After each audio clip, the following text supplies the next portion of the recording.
Thank you very much, Pyra. We're joined here by Unlimited. You say breaking down the game, but where do we start? Because what a game that was. Unlimited, maybe it's easiest to go to the beginning of the game and your picks. You had the Kalista Leona lane going on, but you ended up versus Lucian Lulu, which was kind of a pain.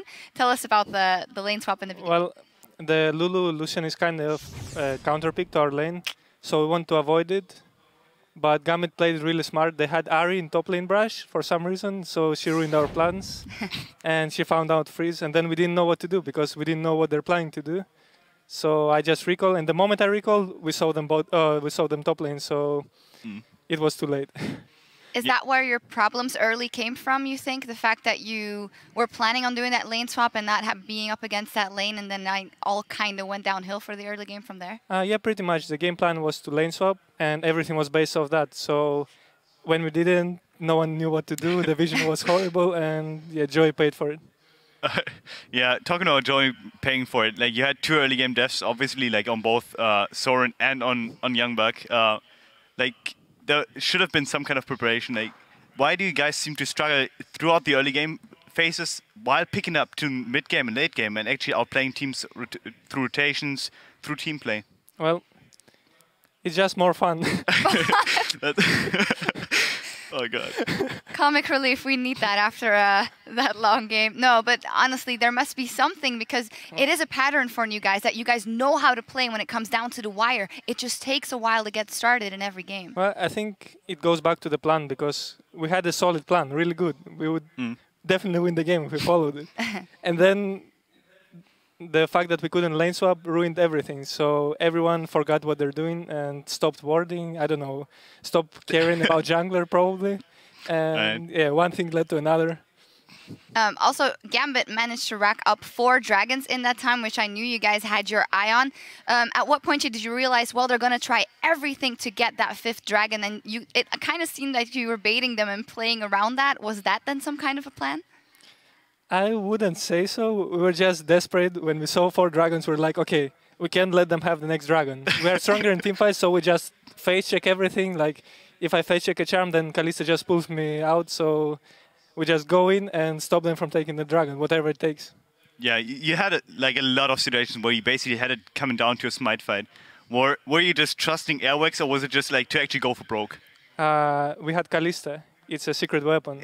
She does around 2k damage to Baron and I guess 1k to Dragon. So we practice smiting at the same time with using Kalista E and securing everything. See, going exactly as planned, Unlimited. There you go. Almost. No, but congratulations for you guys. That is another win on the board for the Copenhagen Wolves. And is it happy for you to see Amazing again? Because you guys were old buddies back in the Copenhagen Wolves. Yeah, it's pretty fun, but I would rather see him as a player in LCS. So I hope he makes it through.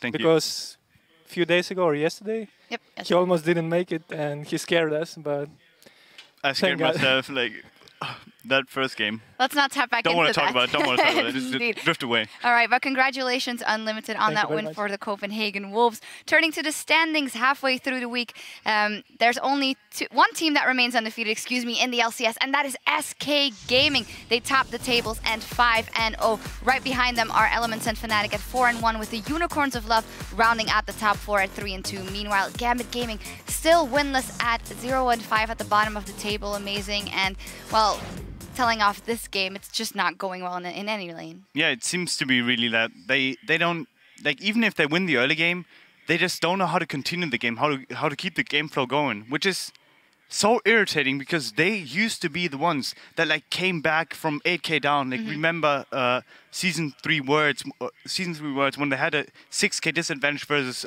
Vulcan it was, and they came back from that.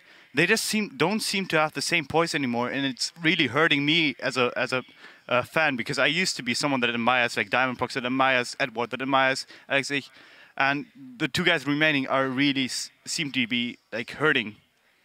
Well, impressive memory as well on you, by the way. With today's matches officially history, let's see who went big to start the week. We've crunched the numbers, and with 11 kills, 12 assists, and almost 500 CS against Gambit Game, today's fantasy leader is the Copenhagen Wolves' Freeze with a total of 45 points. Well, you know, if it isn't good for anything, those long games, at least you rack up fantasy points. Yeah, like, if I was a fantasy like player, I would actually just get every Copenhagen Wolves member and hope they win. because that is the secret strategy, and you should use it. Yep, you got it. Straight from Amazing about the secret tip to win fantasy. Freeze wasn't the only player making an impact, though. We have a tweet from @MolCruise. He wrote on Twitter, and he said, "Holy power of evil predicts the Flash Tibbers with a preemptive charm, earns them 2 inhibitors. What a god." Here is your LCS big play of the day. This is danger zone right now for Fnatic as the Unicorns Lover threatening the second one. Here comes Yellowstar, however, he's gonna get just melted. Yellowstar jumps into the fight and got instantly charmed. He never even got Tibbers down because of how quick Power of Evil responded to that flash. Godly play or a little bit of luck there?